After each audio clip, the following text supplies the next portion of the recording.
주 너의 하나님을 사랑하라. 주 너의 하나님을 사랑합시다. Why? 왜? 라는 제목을 삼고 함께 은혜 받기를 원합니다. 여러분, 하나님은 모든 말씀으로 우주 만물을 창조하셨고 또한 말씀으로 우주 만물을 다스리고 계시죠. 예수님도 이 세상에 오셨을 때 말씀으로 오셨습니다. 성경을 보니까 말씀이 육신을 입고 오셨다고 성경은 증거하고 있죠. 하나님의 말씀이 곧 그분의 영광 그 자체인데 하나님의 말씀 중에 가장 크고 첫째 되는 계명이 마음을 다하고 목숨을 다하고 뜻을 다하고 힘을 다하여 주 너의 하나님을 사랑하는 것이고 또한 내 이웃을 내 몸과 같이 사랑하는 것이라고 말씀을 하셨는데, 그렇다면 하나님을 믿고 따르는 우리들에게도 책임이 주어졌다는 거예요. 어떠한 책임일까요? 하나님께서 말씀하신 가장 중심되는 이 계명을 우리는 제대로 알아야 되고요. 그리고 안 것을 실천으로 옮겨야 된다는 거죠. 이것이 이번 금년 2022년도에 이루고 싶은 우리의 간절한 마음이고 우리의 모습입니다. 그래서 오늘부터 8주 동안 약 2달에 걸쳐서 이 말씀, 주 너의 하나님을 사랑하라, 마음을 다해서 목숨을 다해서 힘을 다해서 뜻을 다해서 사랑하라는 것이 무엇인지 구체적으로 살펴보려고 합니다.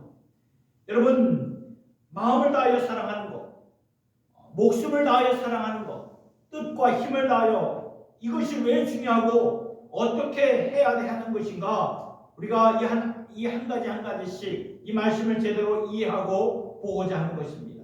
오늘은 본문을 신명기 6장에서 이렇게 보았습니다. 여기서 이 신명기 6장을 본문으로 삼은 중요한 이슈가 있습니다. 예수님께서 가장 크고 첫째 되는 계명이 이것이라고 마가복음 12장 30절에서 말씀하셨는데, 그 말씀이 오늘 본문 구약 성경의 신명기 6장 4절과 5절에 적혀 있기 때문이죠. 이 말씀을 보니까 이스라엘아 들으라, 그렇죠? 우리 하나님 여호와는 오직 하나님 여호와이시니 너는 마음을 다하고 성품을 다하고 힘을 다하여 내 하나님 여호와를 사랑하라. 여러분, 이스라엘 백성들은 하나님의 수백 가지가 되는 계명을 말씀에서 받았지만 그 모든 계명의 중심이 바로 여기에 기록이 되어 있다고 이해를 했던 거예요. 그래서 오늘날도 신앙이 깊은 유대인들에게 물어보면은 자신들의 그 민족적인 구절이 어디에 있는가 하면은 바로 이 말씀이에요. 신명기 6장 4절과 5절이라고 말하며 그 말씀을 마음판에 깊이 새기고 있다는 거예요. 예수님도 동의를 하셨던 거죠. 왜냐하면 마가복음 12장을 보니까 한 서기관이 예수님께 나와서 질문을 합니다. 예수님, 가장 중심이 되는 계명이 무엇인지 명확하게 좀 알려주시기 원합니다 라고 했을 때 예수님은 너희들이 조상 때부터 알고 있듯이 바로 이 말씀이다, 신명기 6장 4절과 5절이라고 예수님께서도 이 말씀을 그대로 인용을 하셨던 거죠. 그래서 오늘 본문을 오리지널이에요. 원조가 되는 말씀으로 삼았는데, 특별히 주목하고 싶은 말씀은 이 말씀을 주신 후에 바로 이어지는 구절이라는 말씀이죠. 모세를 통해서 하나님께서 이스라엘아 들으라, 그렇죠? 유일한 하나님이시니 마음과 뜻과 힘을 다하여 여호와를 사랑하라 하시면서 그 다음에 주신 말씀이 오늘 우리가 함께 읽은 6절에서부터 15절까지의 말씀인데, 그래서 6절부터 쭉 보면은 하나님께서 모세를 통해서 말씀을 주셨어요. 이것이 가장 중요한 계명이기 때문에 이 계명을 너희가 서로 나누라. 이 말씀을 잊지 않도록 누울 때든지 일어날 때든지 집을 나설 때든지 걸어갈 때든지 항상 이 말씀을 읊조리면서 살아라. 자식들에게도 가르쳐라. 우리가 그 문설주에다가도 쓰고 손목에다가도 쓰고 미간 이마에다가도 써라. 이런 식으로 하나님께서 계속 말씀하셨고, 또 오늘 본문을 보면 내가 이 말씀대로 살면은 이제 하나님께서 약속하신 대로 너희들을 적과 꿀이 흐르는 땅으로 인도하실 것이고 그 땅에서 나는 모든 것들을 너희에게 주리라.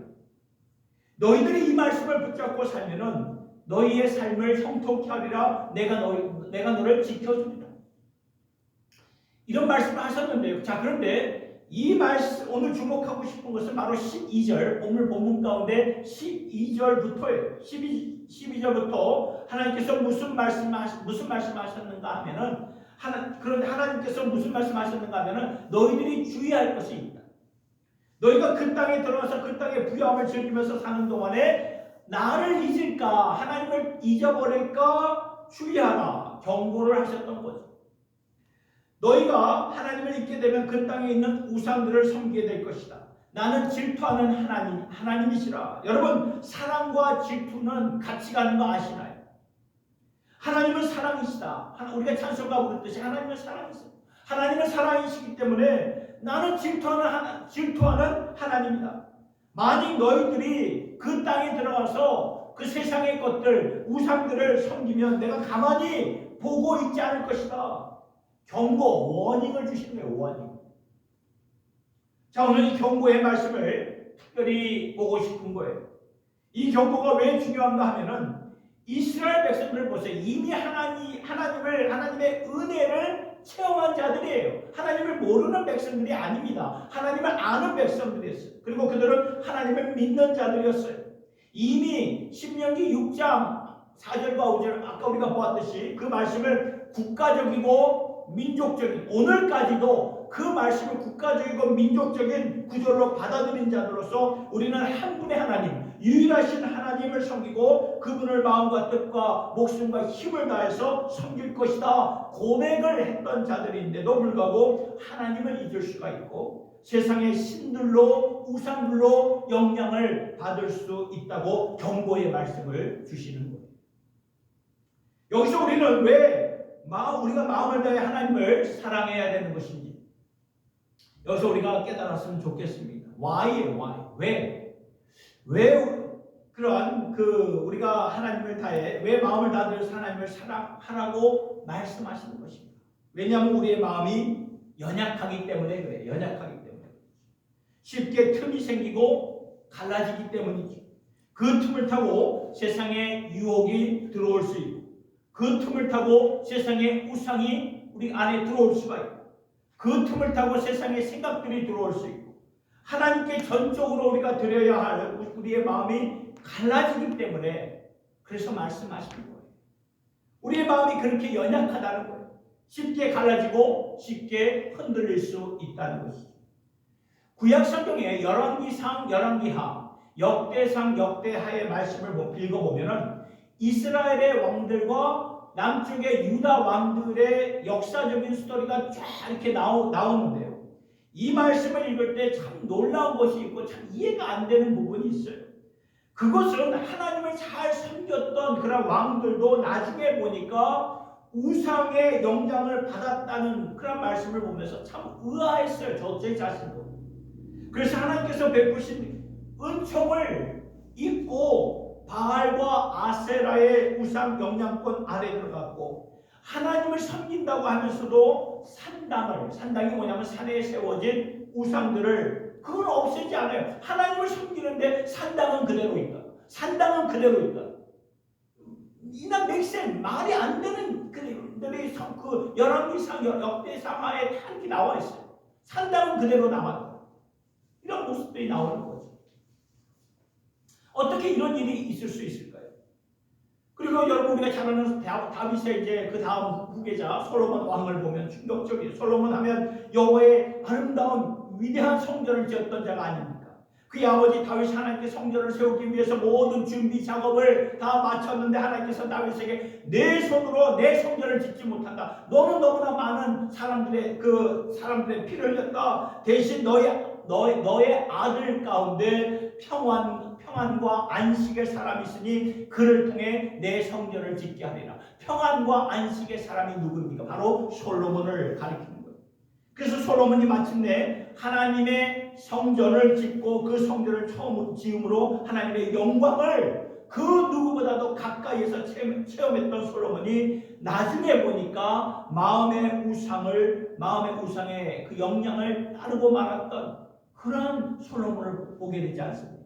여기서 우리가 영적으로 보고 깨달아야 할 것이 무엇입니까? 우리도 아무리 하나님을 잘 믿는다고, 예수를 잘 믿는다고 해도 우리의 마음이 쉽게 흔들릴 수 있다는, 세상 것들에 의해서 쉽게 흔들릴 수 있다는 말씀이에요.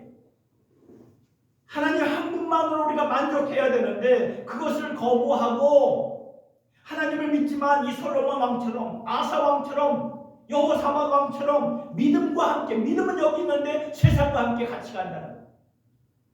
우리의 마음이 쉽게 흔들리는 연약한 마음이라는 거죠.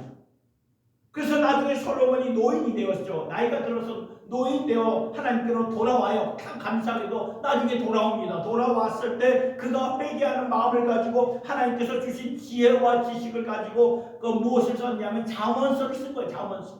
노인이 돼가지고 쓴 것이 잠언의 말씀이에요. Proverbs, the book of Proverbs죠.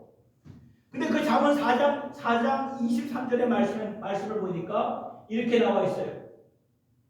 같이 한번 읽어볼까요? 시작. 무릇 지킬 만한 것보다 더욱 내 마음을 지키라. 생명의 근원이 이에서 남이니라. 여러분, 무릇 지킬 만한 것 중에 가장 지켜야 될 것이 뭐라고 여기 나와 있죠? 마음이라고 나와 있어요. 마음. 솔로몬이 이것을 뒤늦게 깨달은 거예요. 마음, heart. 여러분, 우리 마음이 있잖아요. 아무리 하나님의 영광을 체험했을지라도 이 마음이 쉽게 흔들린다는 거예요. 그래서 성경은 가장 지켜야 될 것이 마음이다. heart다. 생명의 근원이 바로 여기에 있다 말씀하는 거예요. 그러니까 마음에 채워진 것이 나의 생명이 된다는 거죠. 내 마음이, 생각해보세요. 내 마음이 하나님으로 채워지지 않고 향락으로 엔조이하는 것으로 채워져 있으면 향락을 따르게 될 수밖에 없고, 내 마음이 야망으로, 어떤 그 앰비션, 야망으로 채워져 있으면 야망을, 앰비션을 추구하면서 갈 수밖에 없고, 내 마음이 어떤 자리, 그 좋은 자리를 탐내서 추구하게 되면 그 자리를 추구하다가 내가 죽든지 상대방을 죽이든지 마음에 채워진 것이 나거든요. 나.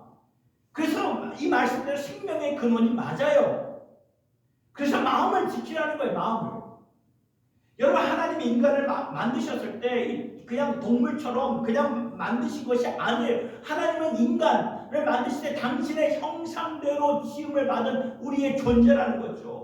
그렇기 때문에 그 안에 우리의 마음을 주셨어요. 마음. 그래서 인간은 하나님의 형상으로 지음을 받아서 마음이 있기 때문에 이 마음으로 하나님 한 분만을 잘 섬기라고 마음을 주신 거예요.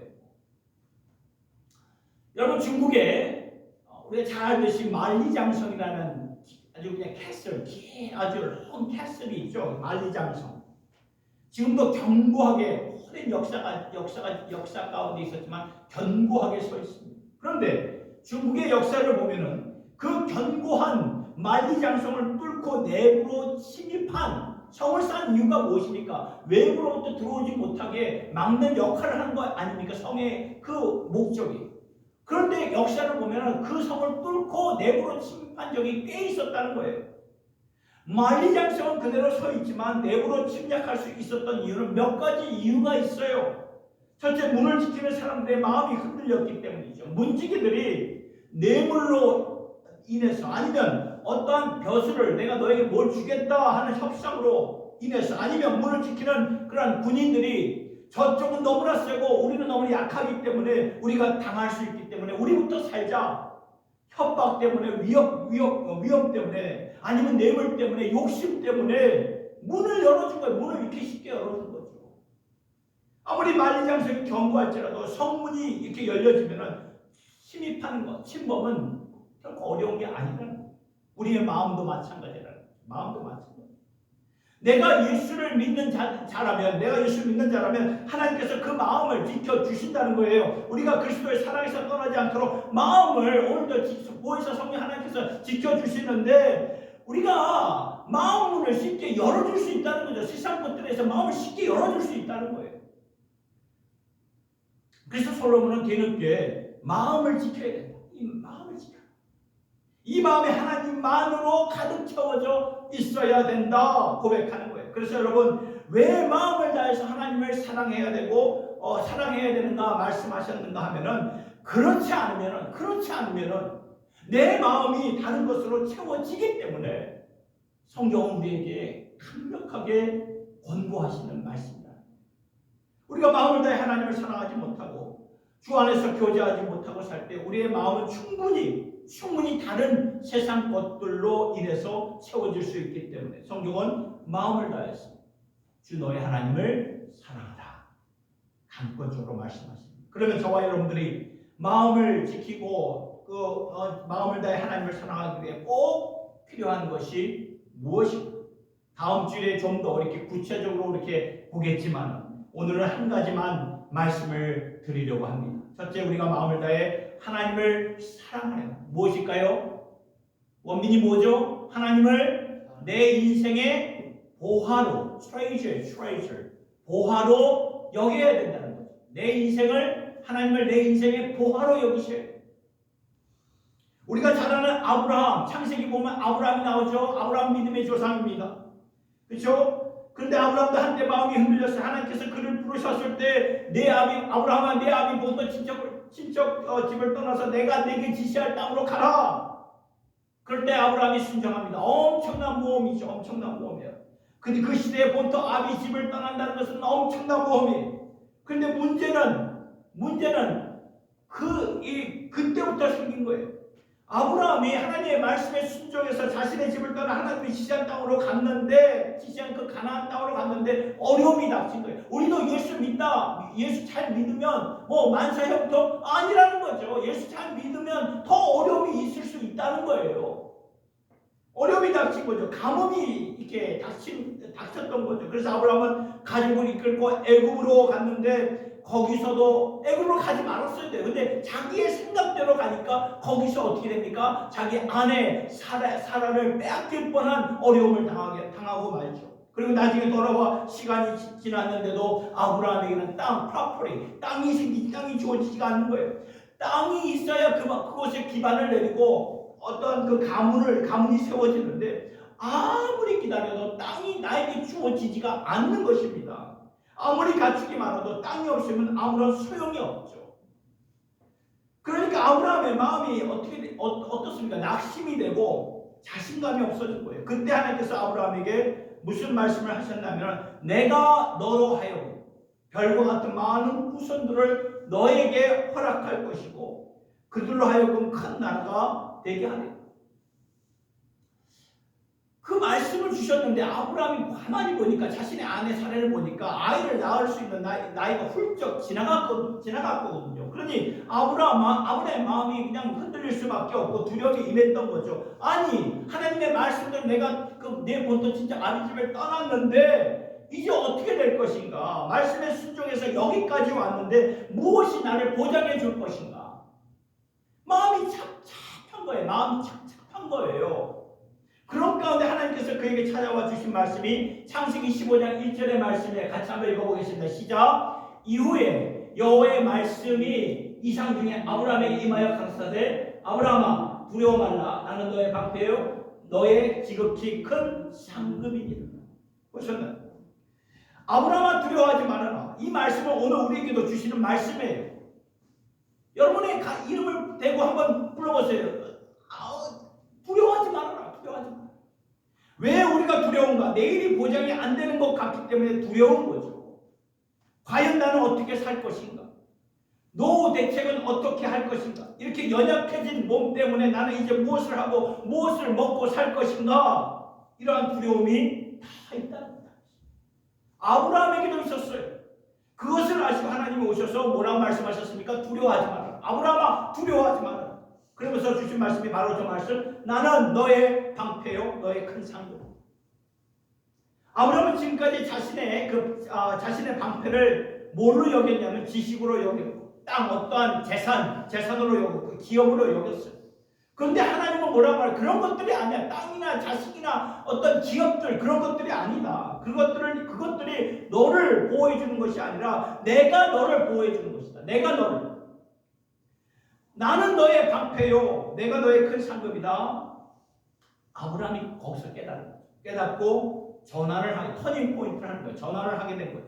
하나님 자신을 자신의 방패로 삼고 자신의 큰 상급으로 삼고 맙니다. 그래서 아브라함이 믿음의 조상이 된 거예요. 믿음의 조상. 달리 믿음의 조상이 된 게 아니에요. 여러분 이거예요. 우리가 이 세상에 살면서 두렵게 하는 일들이 얼마나 많아요. 두렵게 하지 않고 살면 얼마나 좋습니까? 그러나 두려움이 항상 우리의 마음을 이렇게 치고 들어옵니다. 그럼 얼마나 많아요. 살면서. 두려우니까 자꾸 뭘 하냐면 세상과 타협을 한다는 거예요. 두려우니까. 세상의 방식대로 타협을 합니다. 이것이 양심에 꺼리끼는 일임에도 알면서도 그렇게 타협을 하며 살아간다는 거예요. 하나님이 원하시는 방식이 아님에도 알면서도 세상 사람들을 다 그렇게 사는데 뭐 나도 그렇게 살면 어때 하면서 타협하면서 살아간다는 거예요. 아무리 여러분 믿음이 좋은 부모라도 자녀에게 중요한 어떤 그 테스트 시험이 있으면은 시험부터 봐봐. 주일날 오늘은 주일날 교회 가지 말고 시험부터 먼저 잘 봐. 이렇게 말을 하는 그러한 부모들을 보게 되는데 그렇게 말하는 이렇게 타협하는 이유는 무엇입니까? 두려움 때문에. 두려움 때문에. 근데 하나님께서 말씀하십니다. 두려워하지 말아라. 분명히 말씀하셨죠? 두려워하지 말아라. 내가 너의 방패다. 내가 너의 큰 상급이다. 그러니까 아브라함은 하나님을 자신의 상패와 상급으로 받아들였어요. 어떠한 요소들, 나는 뭐 기업이나 땅이나 자녀들, 자식들이 아니었어요.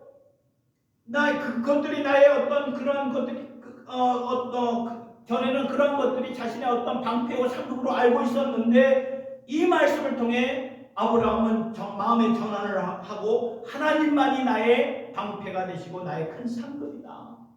그때부터 아브라함은 믿음의 사람이 되었던 것입니다. 왜요? 하나님을 보호하고 트레저로 삼았기 때문에. 히브리서 11장 6절의 말씀을 보면 믿음에 대해서 이렇게 말씀합니다. 같이 읽어보도록 하겠습니다. 시작. 믿음이 없이는 기쁘시게 못하나니 하나님께 나아가는 자는 반드시 그가 계신 것과 또한 그가 자기를 찾는 자들에게 상 주시는 이심을 믿어야 할지니라. 여러분 믿음이 무엇입니까?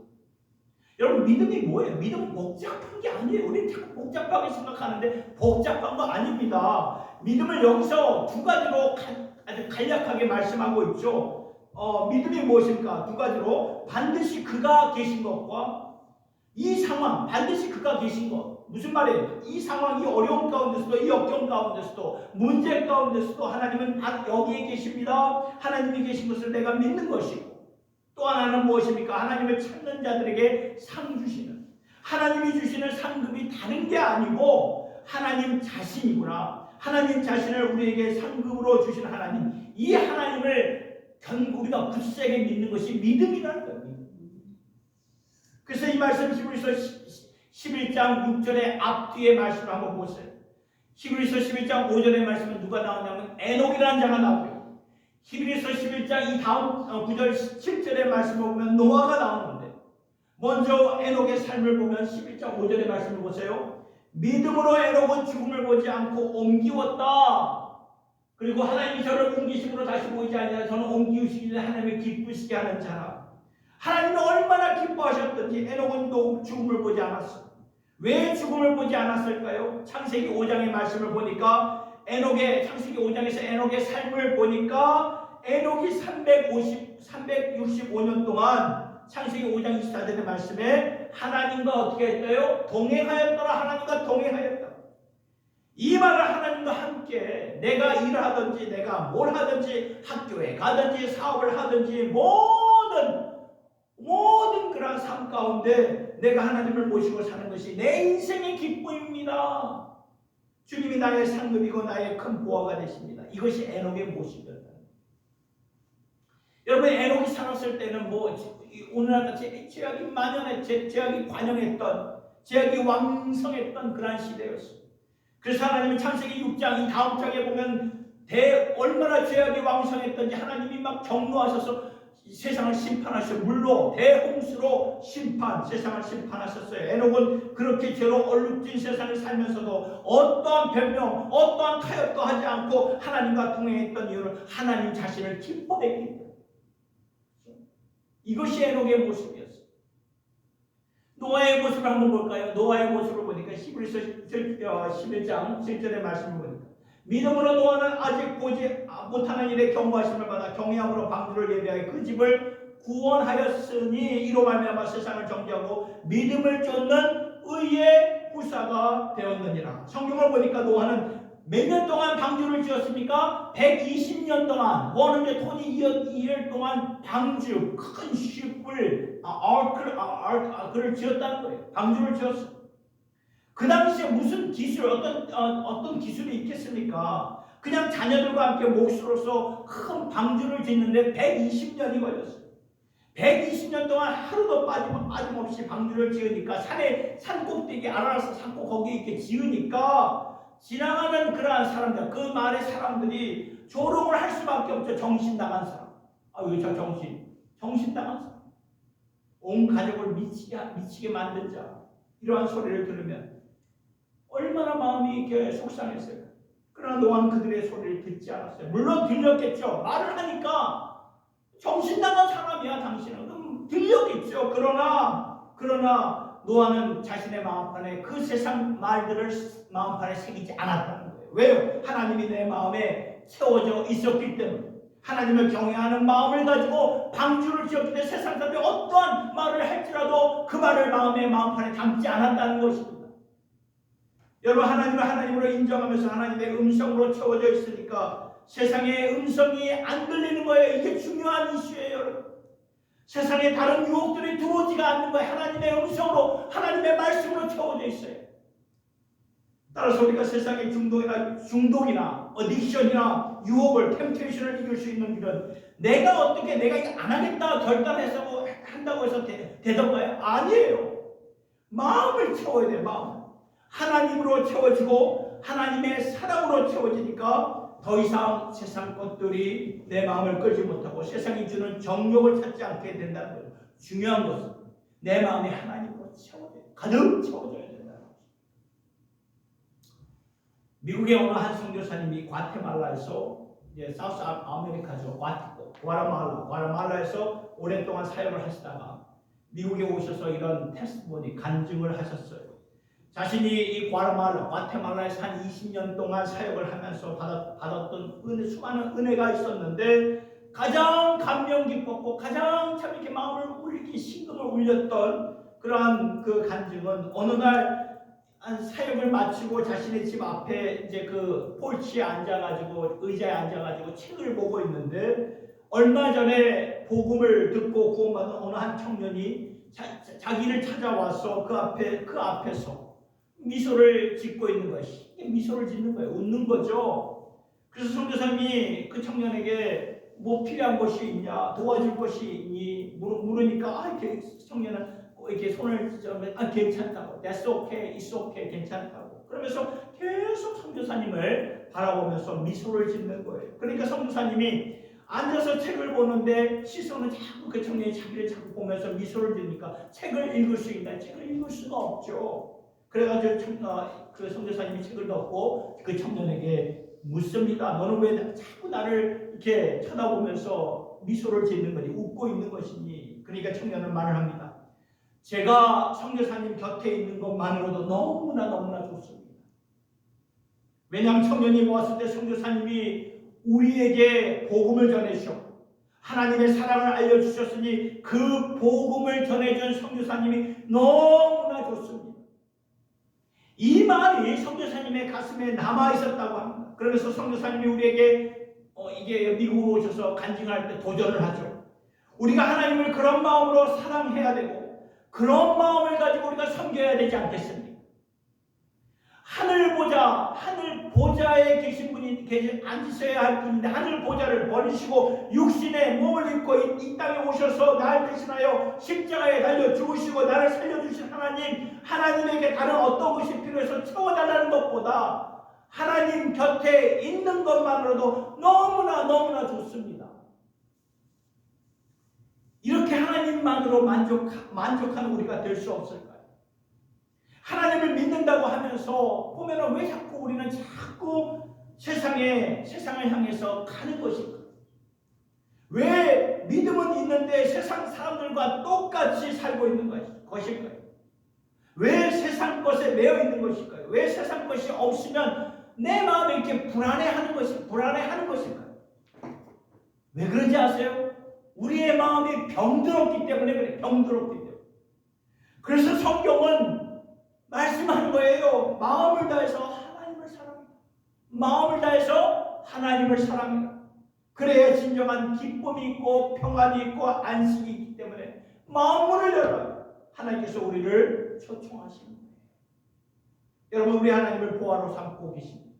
하나님 한 분만으로 만족하고 계십니다. 호세아서 6장 1절과 2절의 말씀, 구약성경 같이 한번 읽어보겠습니다. 시작. 오라 우리가 여호와께로 돌아가자. 여호와께서 우리를 찢으셨으나 도로 낫게 하실 것이요 우리를 치셨으나 싸매어 주실 것이니라. 여호와께서 이틀 후에 우리를 살리시며 제3일에 우리를 일으키시리니 우리가 그 앞에서 살리라. 아멘. 여러분, 여기 보세요. 호세아 선지자가 활동했을 그 당시에는 이스라엘 백성들이 너무나 부패했어요. 그래서 하나님을 떠났던 그런 시대였습니다. 그래서 질투하시는 하나님을 떠났으니까 내 백성인데 하나님을 떠나 하나님의 마음이 질투할 수밖에 없죠. 저들 마음에 하나님이 계셔야 되는데 하나님이 계시지 않기 때문에 질투하시는 하나님. 그래서 호세아 선지자는 말합니다. 이 말씀이에요. 우리가 이제는 여호와께로 돌아가자. Return to the Lord. Return to the 여호와께로 돌아가자. Come, let us return to the Lord. 우리의 마음이 세상에게 빼앗겼기 때문에 하나님께서 우리를 치셨을지라도 지금이라도 돌아가자. 세상에서는 돌아가는 것이 불가능해지는 경우가 있죠. 그러나 하나님 앞에서는 없다는 것입니다. 왜냐하면 우리 하나님 어떠한 분이시까? 오래 참는 사람, 온유하신 사람, 모든 것을 믿고 참고 견디고 바라시는 사랑을, 그 사랑의 품성을 갖고 계시는 분이시기 때문에 우리가 여호와께로 돌아가면은 하나님께서는 반드시 우리의 마음을 고쳐주시고 싸매어 주시는 줄 여러분 믿으시길 바랍니다. 사랑하는 성도 여러분, 하나님께로 돌아가는 궁극적인 모습은 무엇입니까? 하나님 앞에서 사는 거예요. 우리 고식 교단의 그 띠이 무엇입니까? 하나님 앞에서요. 코람되어 하나님 앞에서 하나님과의 교제가 다시 reconciliation, 다시 회복되는 것입니다. 금년 한 해 동안 이렇게 사실 수 있기를 예수님의 이름으로 축복합니다. 하나님을 알 때 온 마음을 다해 드려서 하나님을 사랑하시고 하나님을 알 수 있는 주님의 권속들이 될 수 있기를 우리 주 예수님의 이름으로 축원합니다. 기도하겠습니다. 하나님 아버지, 마음을 다하여 나를 사랑하라. 하나님께서 말씀하셨습니다. 그런데 우리 마음이 얼마나 쉽게 흔들리고 세상 것들에 이끌릴 수 있다는 것을 아시고 그 마음을 다 나에게 주어라. 너는 그렇게 만들어진 것이다 말씀하셨는데 우리의 마음이 이렇게 떠나 있습니다. 아버지, 세상에 속해 있습니다. 세상의 우상들에 우리가 이렇게 거기에 빠져 있습니다. 주여, 그러니 이제 우리의 마음을 고쳐주시옵소서. 예배를 통해 우리의 마음을 드립니다. 여호와께로 돌아갑니다. 성령 하나님 오셔서 주님의 사랑과 은혜로 우리의 마음을 고쳐주시고 우리의 마음이 당신의 형상대로 지음을 받은 대로 하나님을 만끽하며 살 수 있는 저희를 되게 하여 주시옵소서. 나의 영원하신 기업을 세상에 있는 것으로 삼지 말게 하여 주시고 나의 영원하신 기업, 생명보다 귀한 기업이 바로 우리 하나님이심을 깨닫고 사랑하는 저희들 모두가 되게 하여 주시옵소서. 예수님의 이름으로 기도드리옵나이다. 아멘.